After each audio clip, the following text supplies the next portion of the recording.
I am very excited and I hope you are too, because today's video is about the all-new Toyota RAV4 and we have it for you as the new plug-in hybrid and the new inbuilt hybrid, and in two different trims as well. Here, let's say more the normal version, the normal look, and also the GR Sport, the top sports version, and also front-wheel drive and all-wheel drive, so all the variations you can possibly imagine. And how good does it drive? How good is it in comparison to the all-new Mazda CX-5, for example? We'll tell you everything you need to know about the exterior, interior, driving, both versions, all the trims, now with Thomas Nautical in 4K, full screen, full length. Let's go. Here with the all-new RAV4, completely new face, starting with this, let's say, base look, which already looks very sporty and has this honeycomb design in the front grille.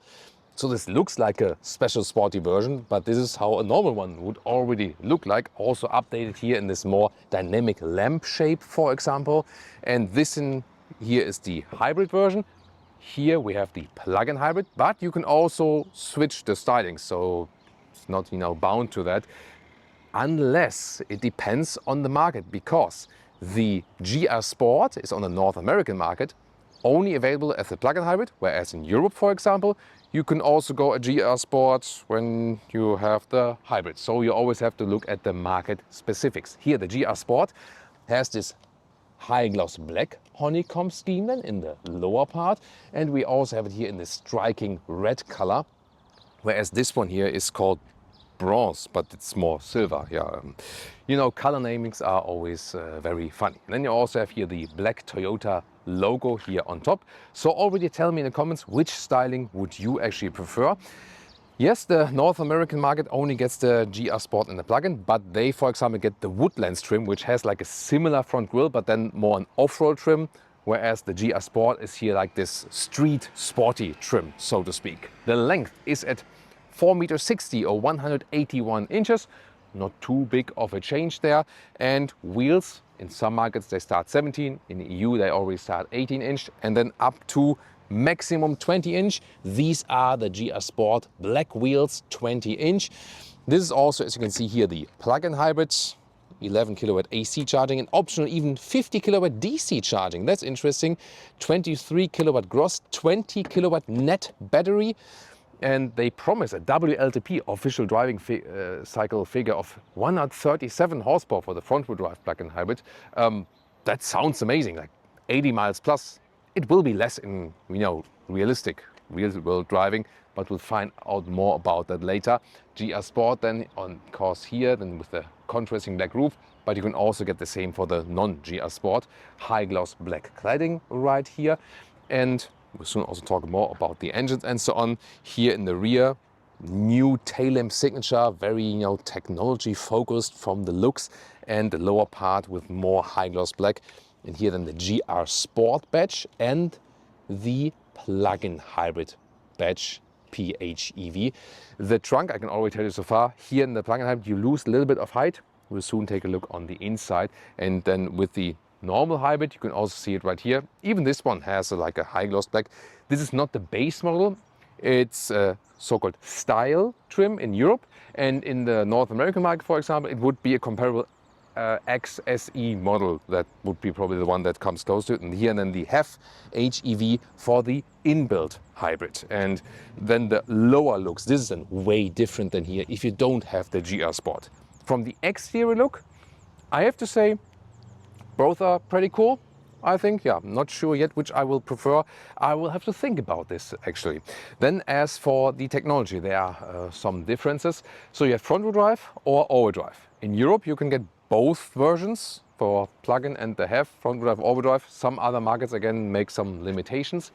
What's important here is that if you have an all-wheel drive, you have an electric motor, an additional one at the rear axle. And that counts both for the plug-in and for the HEV.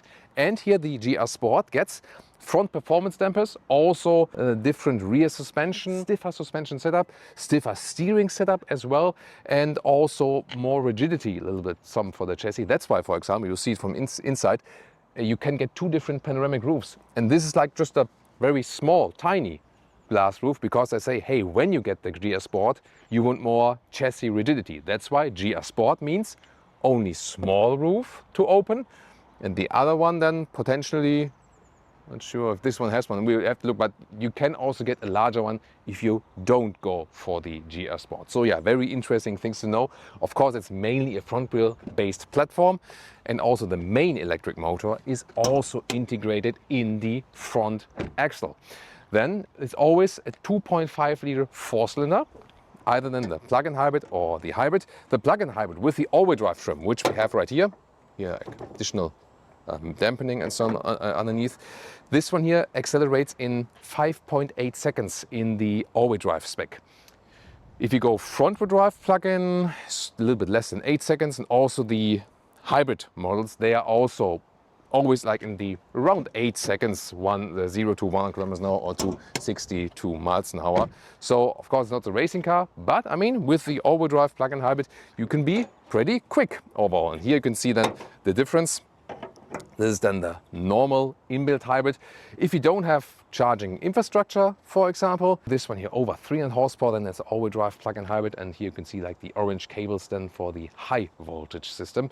This one will be pretty popular in Europe, also because a lot of countries have special taxation benefits for plug-in hybrids, whereas the inbuilt hybrid will be even more popular still in the States, for example. So yeah, and I'm also eager to drive both to find out more about the differences with these. And one more thing about this combination GR Sport with plug-in hybrid. You remember I said that in the North American market you could only get the GR Sport for the plug-in hybrid. And they sought something, you know, doing that. In Europe we can freely choose, but here GR Sport is also 20 millimeters wider in the track and everything set to sportiness. And the plug-in hybrid is 265 kilograms heavier than the inbuilt hybrid because of the battery, most obviously. And then they thought, hey, that might be a good combination when you have the GR Sport and a stiffer suspension.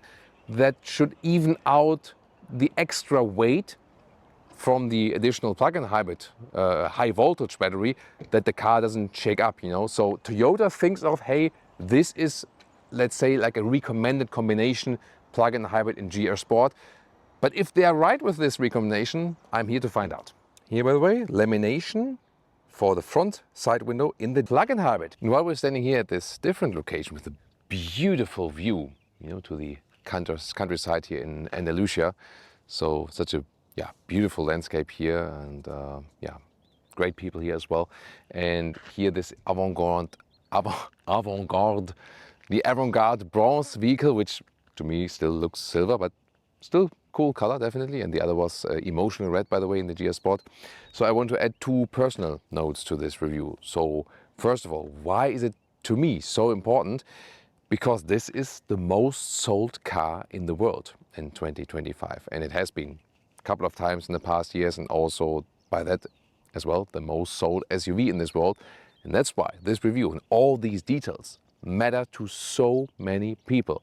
And that's why it was also so, or is still also so important to me. And that brings me also to the second aspect, is that I had a long talk with the chief engineer here of this vehicle here, and got to know and got the understanding of how much passion, how much effort they put here in these vehicles, and also to the details. And also this kind of Japanese culture of being thankful and being very diligent and also extremely polite.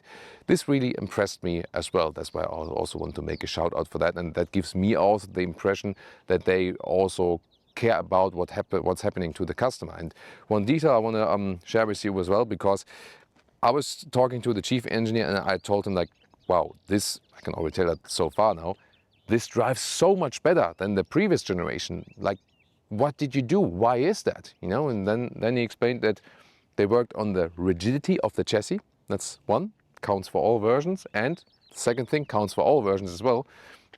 Here, the back wheel. When you are, let's say, in the left corner, then the car would do the move to the right, outside. But then the left wheel here behind is being like a little bit reduced in speed, so that pulls the car back again. And that's why the car is not shaking that much. And even Leah already told me that she was feeling that balance also especially as a passenger in our first driving test here today. So very crucial feature. And then of course with the GR Sport, with the sportier suspension, this effect might be even better, and we'll go into the details there very soon. And for me it was that I was showing the respect to Toyota, because in this week we could have potentially gone to 17 other possible car events, but we chose this one because it was so important to me. And Toyota was also so thankful for that. And they also showed their respect, actually, in spending a lot of time and also gathering all our feedback, asking us like what can still be improved with the vehicle. And that shows me again this work ethic and also this personality they put in this vehicle, and that also impressed me a lot. Welcome to the all-new interior, and very exciting, 2 different trims coming up right now. First of all, it's like the major thing, new large infotainment here, where you still have physical dials here, colder, warmer, and here also for the temperature. This, by the way, here the control for the fan speed. This is in the screen, but then here for the temperature, then you can at least hit these buttons. So I'm glad to have these still. Heated steering wheel would be here, for example, in the screen, and heated seats. And oh, wow, also cooled seats here. That is actually quite amazing. So that is cool. Glad to see that. And the base, the very base version, for example in North America, would also start with a smaller, like 10-inch screen. This is not available in Europe. And also then like mid-trims start directly with a 13-inch screen with the larger ones here. Soon also more to the digital instruments, which are also large and on the left side. Steering wheel is always animal skin material, as far as I know. Then here it's a little bit softer at the dashboard, for example. And design elements and functionality at the same time here, that you can activate the ESC, for example, or the Sport. ESC Sport basically, and the drive mode selector, and here EV mode is also here already for the HEV. And then these seats, they are very interesting. So this is the Style trim level, or would be an XSE in North America. And there you have microfiber, a very beautiful one in gray, and it's also very soft, good quality, and also for the sit bones, it's actually quite light. So from the looks, these are actually my favorite ones, I have to say. And also the seating comfort in the sit bone area, these are probably the best seats to pick. There's one thing I don't quite understand, because the microfiber material is excellent. The rest is leatherette, so this is an animal-free seat. I would just here, because they have used the perforated leatherette right here, and I think it would have been good if this part here, where you sweat most basically, would also have been the microfiber, So I think that's would have been like a better idea. And even more important is that remark, because the seat cooling here, which is also offered for the seat, which is amazing, is here you can feel it. Here it gets ventilated and very cold, but not here in this area, not here, not here, but here again. So this and this part of the seat is cooled. It's a great luxury feature, don't get me wrong, So but of course, it would be a little bit better if this part, because this part is like we usually get hottest in your back, and then when it's not microfiber here and it's not cooled, then my argument gets maybe a little bit even more important. But then of course you have to think about okay, it's not this 100,000 euro luxury car, and then you start thinking, what can they spend on the seat? And this is already pretty cool to have seat ventilation in this vehicle, definitely, So, and then it would be even more cost if there would be more ventilators here and here, it's a very detailed observation. And then here, headroom 189, 602, still enough left. And this is the one with the closed roof. And as I said, there is a small, roof you can open, and also a bigger one. So both are actually available. Now, let's quickly hop over to the GR Sport. And now to the GR Sport trim. There are of course many more available, but just focusing on these 2 we have available today here. And the GR Sport seats are looking pretty cool with the red accentuations then black microfiber. However, I feel that this is it's stiffer, like the, how it's wrapped around the seat, it is stiffer, and that's why it's also a little bit harder in the sit bone area. What's good that they also have the microfiber here in the back part area, where the other one had the leatherette. However, since it was also cooled, it was actually fine. Does this one, for example, this one only has the seat heating, does not have the seat cooling. So indeed, it's also a nice seat, definitely, but because the other one is even, so I would test only this, I would say it's a comfortable seat, because the other one is even more comfortable. I would probably like prefer than the other one, like the gray microfiber in the Style or XSE with the seat cooling. Yeah, even more comfortable, especially here in this sit bone area. But this one from the looks pretty cool. And then here we have in the GR Sport, this is manual then, this is the small roof you can actually open. Again, the explanation was that they say GR Sport, more chassis rigidity, and that's why they only allow the small roof right here. Yeah, interesting argument. And let's see if we at some point can also find a car with the larger roof or something. Other important details, here the dashboard is, this one is hard pack. This one here is like, you know, style element, some space. This one then here is soft touch, this is nice. Then glove box falls down in a smooth way as well. This one has different buttons than here, trail and snow and normal here. This is the plug-in hybrid version. Here once again drive mode, and there you can also switch with the EV modes. Usually let the car do its thing. Here, this is an inductive charging pad. It's not ventilated though, so the phone might overheat. But you can also charge USB. It's 15 watt only, however, so there are meanwhile also USB-C chargers with more power. Then this is the integrated shifting lever, same for the HEV and the plug-in hybrid, small integration. And here, adaptive cup holders. This is more like a rugged design. You can also take this one out if you like. Then we have the middle arm reach, which, yeah, could be softer, honestly. You can open it in... Really? Who had this car before? I hate stuff like that. Why do people do that? You know, so best greetings to whoever was having this car before. Now a couple of 100,000 people saw your trash. Yeah, gotta say that out loud at some point, you know. In my car, everything is always clean and tidy. So I want to, you know, continue with the good, you know, like showing how it's done. Also at home. And also at home. Thomas is a good husband and also clean our home. Yeah. Thank you so much. Thank you so much. When Leah says that I'm a clean husband, that is like the ultimate thing, because Leah is, you know, like, you know, very tidy things up and so on. So she's even more strict than me. So that's a good match then. So, but this one here, you can also open to the other side. And now you maybe heard the strange sounds, because you can also take it out entirely and then just like throw it out. Yeah, I mean, you could theoretically drive like this, but here you can also flip it around like this. And then you, there we go. You have like an open tray and have some picnic in here. When it's a clean picnic, you know, and we don't leave trash in the car and so on, right? Maybe we can agree on that then. Here, by the way, we have the JBL sound system. It's an option, 9-speaker then. Then also the trunk is a little bit limited at the side, maybe, you know, that's one thing. And then here, steering wheel, GR Sport, also difference. Red contrast stitching on the inside, and then you have the perforation at the side. Say like for grabbing it, it's a little bit more comfortable and sporty at the same time when you have the perforations at the side. And what I also prefer here, but that's for all trims, we have still real buttons at the steering wheel to deactivate the lane keeping assist and so on. And here, left side, volume. And interesting to know is also here for the EU speed chime law, press this once and then this beep, beep, beep is gone. So Toyota has also introduced that now in the recent models, and that's very good.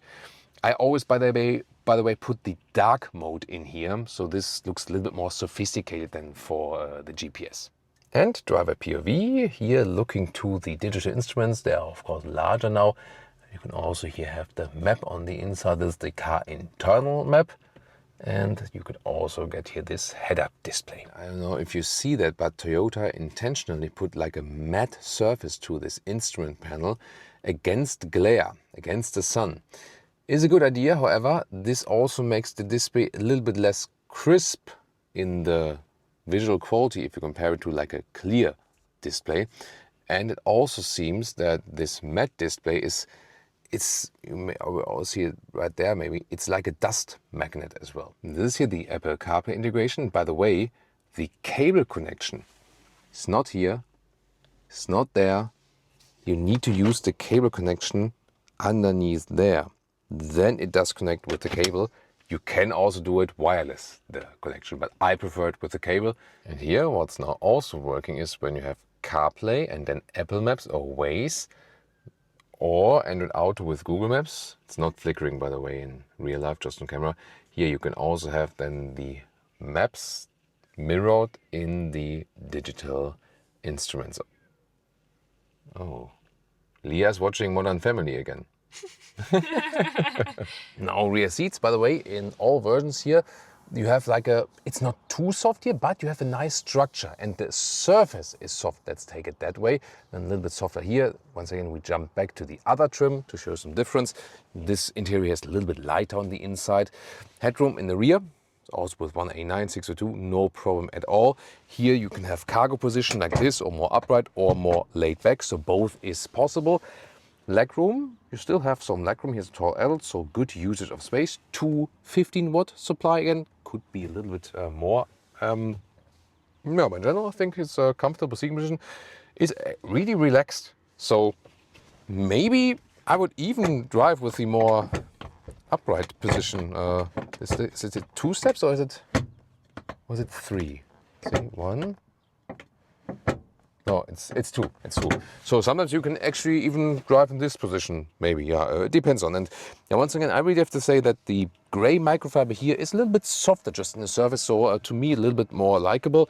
And then here we have some covers. They are not adaptive, though. Gotta say that. Yeah, here, for example, like build quality wise, here I can just like lift up this rear bench. This is maybe something they could still improve. But the comfort is really very nice here. And now the battle of the trunks is on. We have 445 liters for the plug-in, 550 liters for the inbuilt hybrid. But what difference does it make? Here the plug-in hybrid has here a small step. Here this, and then underneath there is more space here, but then it goes a little bit higher like this, and the height, this will be the little bit of difference, 77 centimeters, yeah, a little bit more than 30 inches. And then we directly switch over, because this is the main difference here. The inbuilt hybrid is here. This was the plug-in. Then we have here 2 centimeters more in height. So this is like really 31 inches. So this is the difference where the inbuilt hybrid is higher in the trunk. Here underneath, there's more space also here in this area then. So this is the main difference. Other than that, we have the width. Like this part here is this is like a meter now, and then the meter goes here, but way wider here between the wheel arches, and the standard length is almost a meter or 40 inches. And then we can fold the seats. This caveat, by the way, I mean, it's flying around here. You always have to hit then left and right properly. And then we can fold from here already if you reach over like this, 2/3, 1/3 split.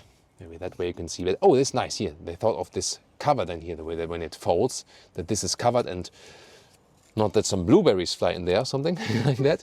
And then to the front seats, this is here 1.85 meters or 73 inches. So no matter which version you pick, the trunk is very well usable. And also look at that here, also like how the cutout is. So this is a very practical cutout. Here, and what I also found out in the inbuilt hybrid, here you can also lift this one and then put it here in this lower position.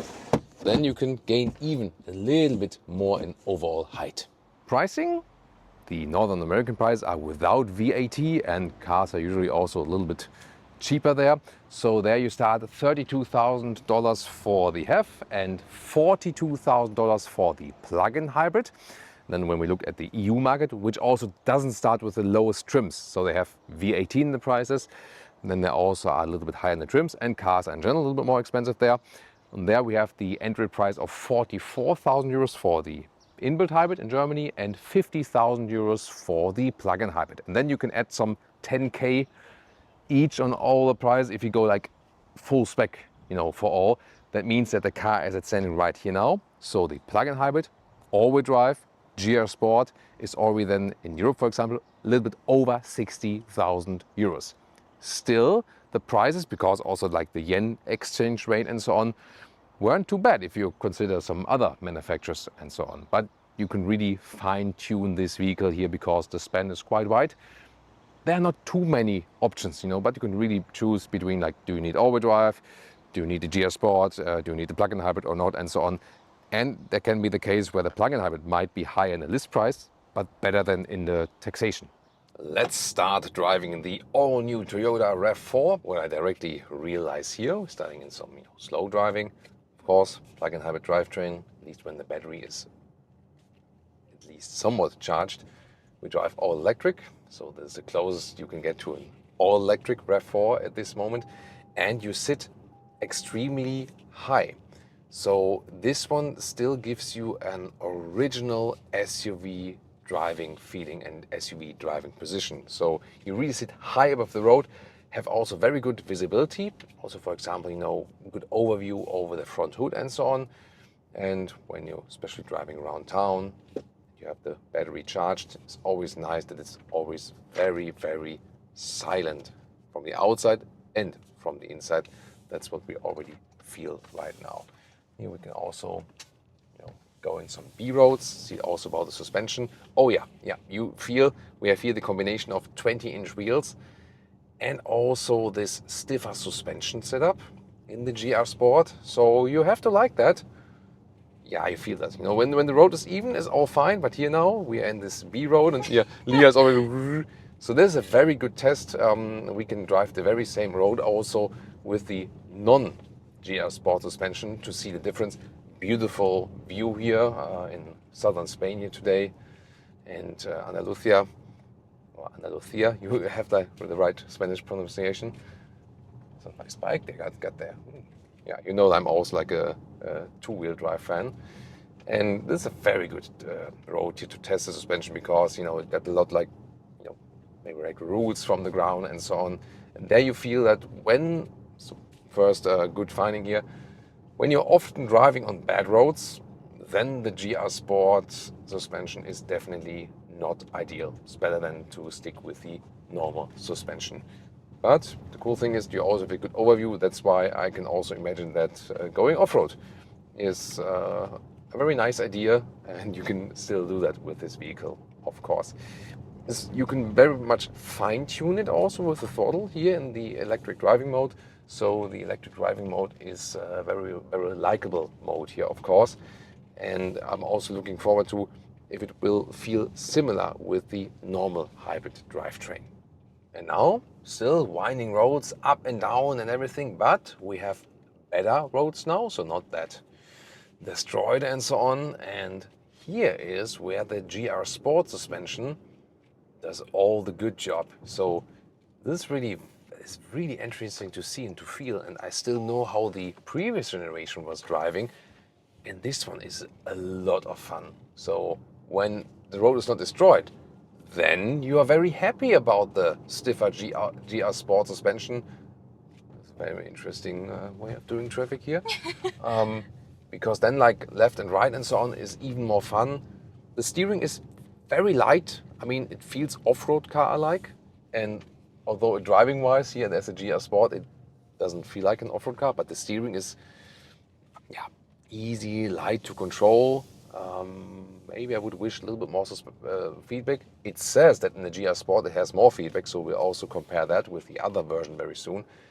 Wow, and I really gotta say these tight corners here are a lot of fun, and I really have to say, yes, plop.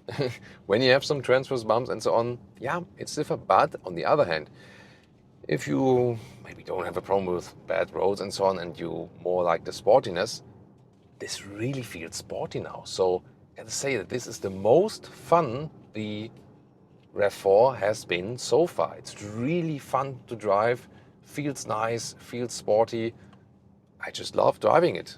That's pretty cool, and it's also important to me because this is a car that is the best seller worldwide and matters to so many people, and you don't need like a super double, triple the price sports SUV to have fun driving in an SUV. So that's a very, very important aspect here, and I'm really very excited how the non-GR Sport will soon drive. I know how the old plug-in hybrid has been driving, but here, will we feel the extra weight here? I mean, this one here, 265 kilograms more than the inbuilt hybrid, but they have put the battery more centered that you do not feel it. And I would at this moment really say that I don't feel like an additional extra weight or so on, because it feels so light, it feels so nice to drive in these different driving modes, by the way. So here, just all the time in electric mode, but even when we're driving uphill, it has a lot of power in the pure electric plug-in hybrid driving mode. That's fine, and you can play around with that. You can also here go to the sport mode. It would still at first keep it in the all-electric mode. Only when you switch these modes here, you can go to the HEV mode, then it would start the engine, and now we have the power of both hearts basically. So now when I'm hitting the throttle, you also hear something from the engine, but it's still well insulated. And then I can press it again. I'm in the EV mode. Then again, would predominantly use only electric driving, or in the auto mode. It's the third mode. Then the car more and more decides for itself, like which is the correct mode at this mode. What the? Ooh. They are sometimes really fast here, so you gotta watch it or need like a good co-driver as well to check this one out. And yeah, but once again, only in electric mode. It drives really smooth. Closest, as I said, you can get this mode to get a full RAV4 EV as for that. So, wow, definitely two very good findings already. So, in bad roads, GS Sport suspension too rough. But when you have even roads, so much fun to drive. Most fun the RAV4 has been in driving so far. And now plug-in hybrid acceleration, dual power with both drivetrains from 60. Let's go.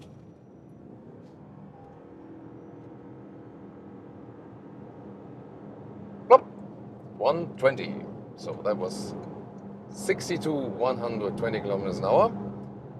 Very good. So that was 5.8 seconds is 0 to 100. So this is the most powerful RAV4 we have seen so far. And we have the dual insulation is here, yeah. I wouldn't say I hear much wind noise, but it's also rough tarmac, but there's a lot of rolling noise from underneath. So we have to see if we maybe find on the other side some other tarmac and so on, but it's quite rough from the road noise definitely at these higher speeds. Here again on the motorway at higher speeds, the GR Sport suspension helps us. So looking forward also how that one compares then with the other one. And here when I'm also, for example, doing a lane change, the car is more stable. So once again, for nicely built roads and for higher speeds, this GR Sport does a good job. Might be also a good thing for the German Autobahn then, when you have just this, increased stability while driving. So that's actually a pretty cool thing. Could be more silent, definitely at higher speeds. That's one thing. Let's see also what difference it makes when you don't have the dual insulation right there. But it gives me like good stability from the suspension. Here also with the 20-inch wheels, of course, there can't be any stiffer setup in that sense. And we can also go back to the more relaxed mode or auto modes, normal mode. And let's also test the cruise control. Here's that cruise control, and we can also activate the lane keeping assist. And let's see how the blind spot monitor also in the mirrors there. And then let's see, you can also set the speed more up and down. Now the motorway is doing like this slight right bend. Yes, we can also easily make it a little bit warmer, as Lee has shown with hitting the buttons. Let's see how smooth the car is reacting or not.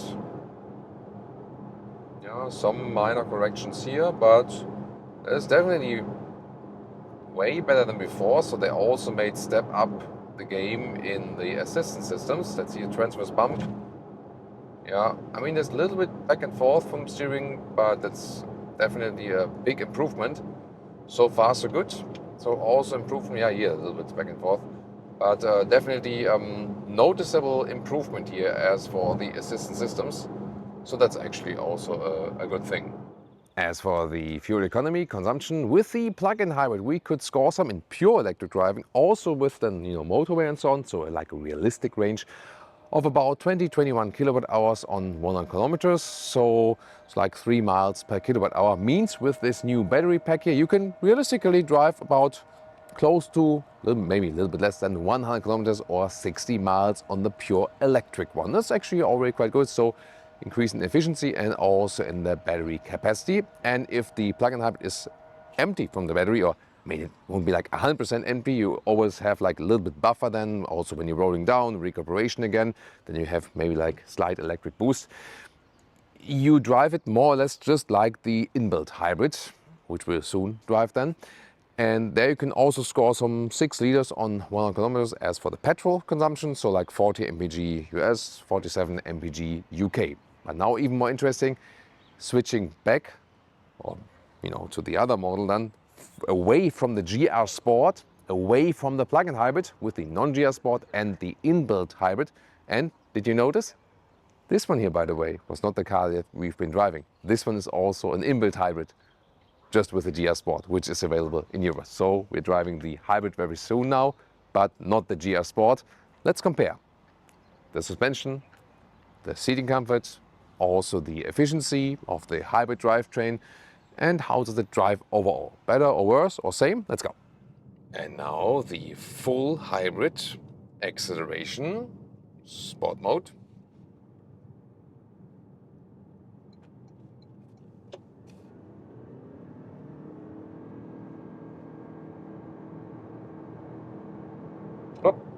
That was 60 to 120 kilometers an hour, slightly downhill here, however. And you do feel a difference, yes. So, especially from a German perspective, you sometimes wish a little bit more punch then. For most situations it will be fine, but definitely you feel a difference when you have the plug-in hybrid and the battery is is at a state where it can really help to the full power. Gotta bear in mind that if you have the plug-in hybrid and the battery is depleted, it won't be quicker than this one. So gotta bear that in mind. And also here, very exciting, we have the 20-inch wheels mounted and not the GR Sport suspension. Here this is then the front-wheel drive hybrid, no GR Sport, and we do feel that because when doing a lane change here, it's still fine, and it also drives more stable than the predecessor because they have worked on the chassis stiffness, the rigidity. But the performance dampers here on the motorway do a good job in keeping the car even straighter and for a little bit sportier feeling. If you drive a little bit slower and just run straight, then you might say, hey, I don't care. Maybe I even prefer the softer dampers. I'm looking forward soon to our bumpy road test, if this will be much more comfortable with this one we're driving right here. Especially for the passengers, it's of course a little bit better that the GR Sport keeps the car more upright, and also the seats are more comfortable in the sit bone area and they are more open. So the GR Sport seats, they keep you tighter. So maybe a little bit less comfort in the sit bone area, but then they're keeping you tighter. Once again, also good for the passenger especially. I can hold on to the steering wheel. And what we also noticed is that all the plug-in hybrid models have the lamination in the windows. And here, once again, most noise is coming from underneath the vehicle, from the road noise. However, now I also hear some wind noise here. The road noise is still the more dominant noise we're hearing. Yes, definitely. However, in the plug-in hybrid, since we had the lamination, I didn't hear the wind noise at all at the similar speed here, 120 kilometers an hour. So this is something to consider if you're driving higher speeds. More often the plug-in hybrid is then more silent because of this insulation, additional insulation on these acoustic windows. So here you hear some wind noise here from the sides, but again the worst part is definitely the road noise, which is then just more prominent. But in general, the general modifications, general improvement for this vehicle, you still feel it here in the non-GR Sport version. Just that the GR Sport then sets a sportiness on top. Here on the motorway, I think the noise insulation for the plug-in hybrid plays a role, definitely. And if you want to drive sporty on the motorway, even at higher speeds, then the GR Sport is the way to go. If you drive a little bit slower, just straight, then you are as happy than with this version. Still, to me, a little bit too loud at 120 kilometers an hour at 75 miles an hour. I would say, test the speed here at about 100 kilometers an hour, 60 miles an hour. That is a very nice, pleasant traveling speed here also from the rolling noise from underneath the vehicle. And now the rough road test here, where it's really uncomfortable from the road wise. And we have it here with the non-GR Sport suspension. I mean, it's still shaky and rough. It's better. Yeah. Yeah. Yeah. First 2 seconds, I feel it. Yeah, Leah said that first. Yeah, indeed. So rough road here is better without the GR Sport suspension, definitely. The only thing I feel as a driver here, the knee pads in the GR Sport are better, and here is just hard pack. at the middle console. So then my knee is hitting that hard middle console, which is softer than in the GR Sport, if I remember correctly. But suspension-wise, yeah, definitely more comfort than here if you don't have the GR Sport.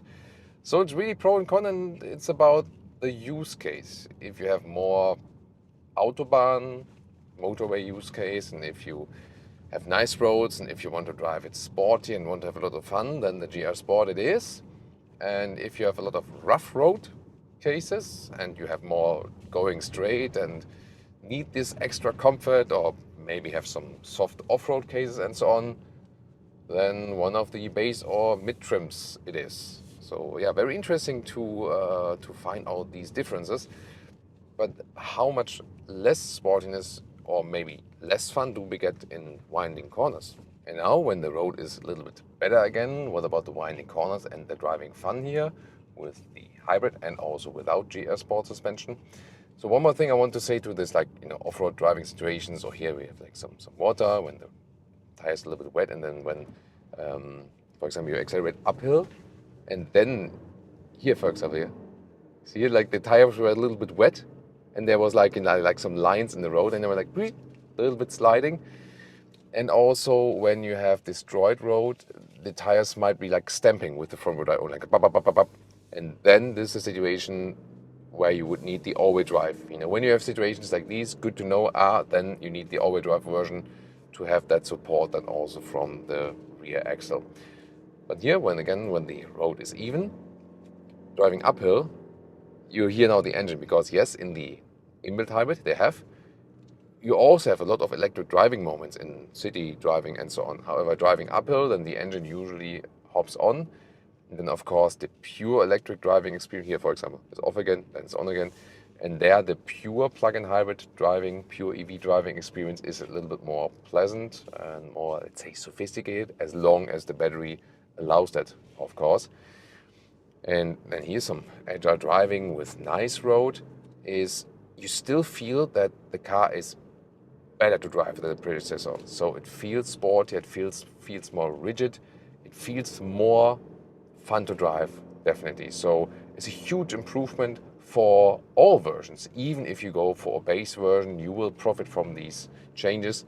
And as I said, talk to the engineer with this here. Here, for example, when you go like left-hand corner, then the left back inner wheel is being reduced a little bit in speed, that the car is being pulled to that inside of the corner and it doesn't lean to the outside, actually. So this is a good improvement, really helps in driving more agile, but at the same time that the car doesn't lean that much, and it's also more comfortable than for the passenger. So that's pretty cool. Good improvement we have then here, and definitely more fun to drive.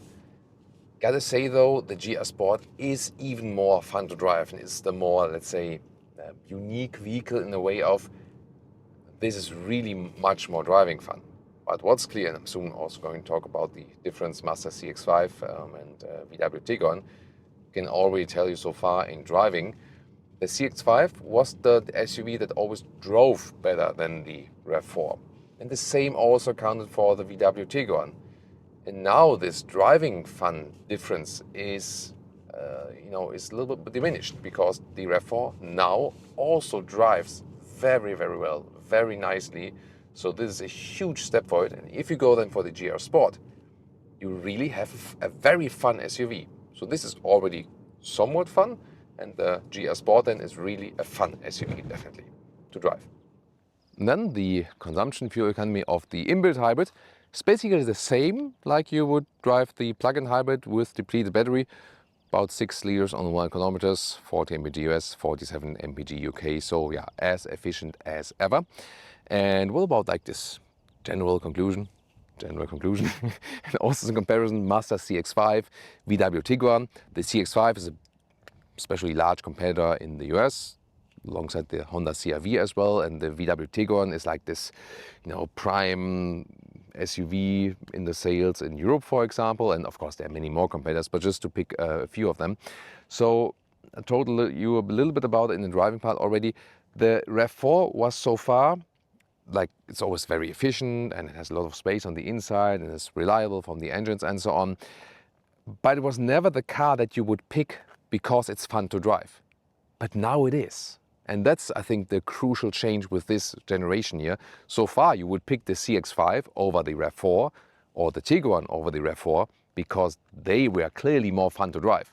They're still fun to drive, you know, and they have also, you know, good features. But this one now can really not only keep up in the GR Sport trim, where you do lose a little bit of comfort, yes, but it's so much fun to drive in the GR Sport trim. I was really amazed by that. Such a huge leap in comparison to the predecessor. And that's the cool thing here for the finding for today. Indeed, GR Sport with the performance dampers is the most fun version. You lose a little bit of comfort in rough roads, yes, but then again, it depends on what you really want. And if you have more soft off-road situations and so on, then you of course rather go not for the GR Sport version. And if you go for the plug-in hybrid or the inbuilt hybrid, might depend on taxation, might depend on entry price, what's then cheaper, you know, with all things considered for you. The plug-in hybrid is of course more sophisticated because it can drive pure electric on a longer period of time, and they achieved also great efficiency in that respect there.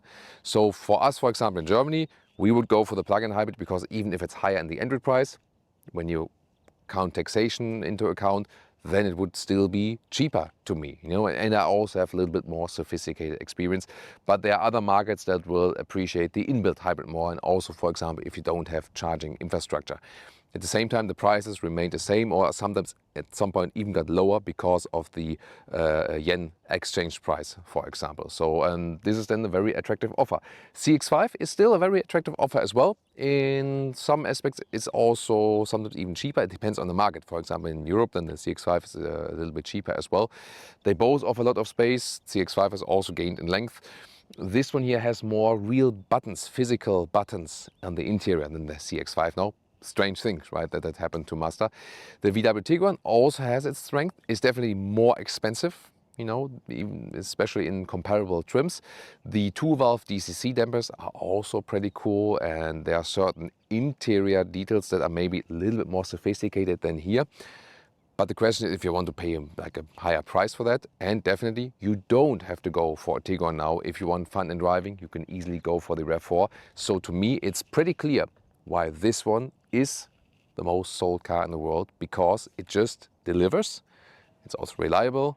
And by the way, they are also starting to, told me also as well, that they also increased the capacity of the 12-volt battery now a little bit, because there's this issue that when you have the full hybrids, like standing 3-4 weeks in the basement garage or something and then return again, that the 12-volt battery has a tendency to, you know, to be depleted because of dark current.